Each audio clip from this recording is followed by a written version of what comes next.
cities in Europe, its population approaching 500,000 people. It was a dense, fast-growing metropolis shaped by global trade, constant river traffic, and the endless movement along the River Thames. In this video, I use modern AI tools to bring historic paintings and engravings to life, allowing us to shift perspective, change camera angles, and move through scenes in ways their original artists could never have imagined. Old London Bridge. To begin, we need to talk about Old London Bridge, a structure I knew far less about before starting this research. By the 1600s, the bridge was far more than a simple river crossing. It was a densely built street suspended above the Thames, linking the city of London to Southwark. Houses, shops, warehouses, chapels, and gatehouses lined the bridge so completely that from a distance it appeared less like a bridge and more like an entire neighborhood stretched across the water. The bridge rested on a series of narrow stone arches supported by massive piers. These constricted the tidal flow beneath them, creating violent currents that made navigation extremely dangerous.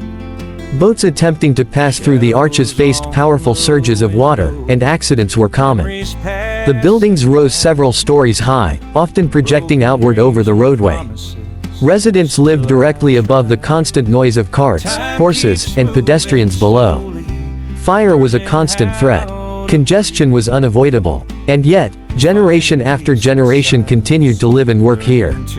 Crossing Old London Bridge meant passing not only through a vital commercial artery, but beneath visible symbols of authority and control. Life on the Thames. Below, the Thames functioned as London's primary highway. Barges, ferries, merchant ships, and smaller rivercraft crowded the water, carrying grain, timber, coal, cloth, and imported goods. The river connected London to England's interior, to Europe, and to the wider Atlantic world, making the bridge a point where local life and global trade collided. In severe winters, the restricted flow beneath the bridge could even contribute to the river freezing. During these rare moments, the Thames transformed into a frozen gathering place, with people walking and socializing on the ice, a striking contrast to the danger the river usually posed. This view shows the northern entrance to the bridge, approached through the area beside St. Magnus the Martyr Church, visible to the left. By the mid-18th century, the bridge had deteriorated so badly that officials finally decided to act. Between 1756 and 1762, the buildings that had crowded Old London Bridge for centuries were gradually demolished. Although the paintings date from the 1700s, they depict a crossing that had already shaped London for hundreds of years. Remarkably, this is a site you can still visit today. What made Old London Bridge extraordinary was not just its engineering, but its endurance as a lived space. It functioned simultaneously as infrastructure, marketplace, neighborhood, and symbol. Kings and commoners crossed it. Traders and laborers worked upon it. And for countless newcomers, this narrow crossing was their first encounter with London. Crowded, dark, unsanitary, and dangerous, yet indispensable. Until the 18th century, it was the only permanent crossing of the Thames in central London, making it unavoidable for anyone moving north or south through the city. Sometimes, I wish I could step back and experience this place as it once was, even for a single day. For now, these AI reconstructions are as close as I can come to that dream. Buckingham House. This is Buckingham House in the late 17th and early 18th centuries, long before it became Buckingham Palace. Originally built as a private townhouse on the western edge of London, it stood well outside the crowded city core, surrounded by open land and gardens. At the time, this area marked the boundary between urban London and the countryside beyond, a reminder that even as the city grew denser, its limits were still clearly defined. The Great Fire of London. In September 1666, London was struck by one of the most devastating fires in its history. What began as a small blaze quickly spread through a city built largely of timber. Narrow streets and tightly packed buildings turned the fire into an unstoppable force. The first image shows Ludgate in flames, with Old St. Paul's Cathedral visible in the distance, its great tower already under threat.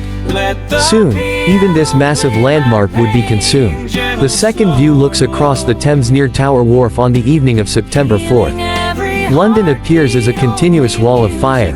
To the left stands London Bridge. To the right, the Tower of London narrowly escapes destruction. Old St. Paul's burns at the center of the skyline. In just a few days, much of medieval London was reduced to ash. Yet the fire marked a turning point, clearing centuries of dense construction and forcing the city to rebuild, reshape, and begin again. Power and authority. Rising above the river, the Tower of London in the 1600s stood at the heart of royal authority. By this time, it served as a fortress, an arsenal, a treasury, and one of the most notorious prisons in England. High-profile prisoners accused of treason were held within its walls. It also safeguarded royal records, weapons, and the crown jewels, reinforcing its role as a cornerstone of the English state. Cheapside and ceremony. This scene shows Cheapside in 1638, during the ceremonial entry of Marie de Medici as she visited her daughter Queen Henrietta Maria and King Charles I. Cheapside was not only a commercial street but a stage for royal display, lined with conduits, crosses, and temporary structures for public events. At its center stood the Cheapside Cross, a familiar landmark and gathering point. Yet beneath the pageantry, political and religious tensions were growing. Henrietta Maria's Catholic faith and foreign origins unsettled a city already drifting toward civil war. Today, this stretch survives as modern Cheapside in the City of London, where the street remains, even as its medieval landmarks have vanished. Westminster and Civil War. This image shows the political and religious complex of Westminster in 1647, viewed from across the Thames at a moment when England itself was deeply divided. On the left stands the old Palace of Westminster, seat of Parliament and center of political power. By the mid-17th century, it had become the focal point of conflict between monarchy and Parliament during the English Civil War. Beside it rises Westminster Hall, one of the oldest surviving parts of the palace, used for courts, trials, and public gatherings. Its vast roof symbolized royal authority long before it became a place where that authority was challenged. To the right dominates Westminster Abbey, the spiritual heart of the nation, site of coronations, royal funerals, and centuries of tradition. In 1647, it stood uneasily between continuity and upheaval. At the center are Westminster Stairs, a busy river landing where travelers arrived by boat. In an age before modern roads and bridges, the Thames delivered politicians, clergy, messengers, and citizens directly to the doorstep of power.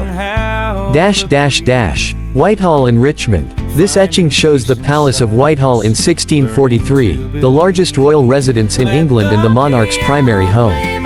Stretching along the river, Whitehall was not a single building but a vast complex where royal government was conducted. Most of it was destroyed by fire at the end of the 17th century. Today, only the banqueting house survives, a lone remnant of what was once the heart of royal life. This is Richmond Palace in the 16th and early 17th centuries. Originally rebuilt by Henry VIII, it became a favored retreat for Tudor and early Stuart monarchs, offering cleaner air and distance from the crowded city. It was here that Elizabeth I spent her final days, dying at the palace in 1603, marking the end of the Tudor dynasty. Over time, the palace fell into disuse and was dismantled. Today, its traces survive beneath modern Richmond. Closing. Standing here, looking back across these moments, it's hard not to feel how close the past really is. These streets, buildings, and events shape the world we live in today. Through these reconstructions, we catch a brief glimpse of what it was like to be there. If there's another city, another moment in time, or a historic scene you'd like to see brought back to life, let me know in the comments. I'd love to keep building this journey into the past with you. Thank you so much for watching.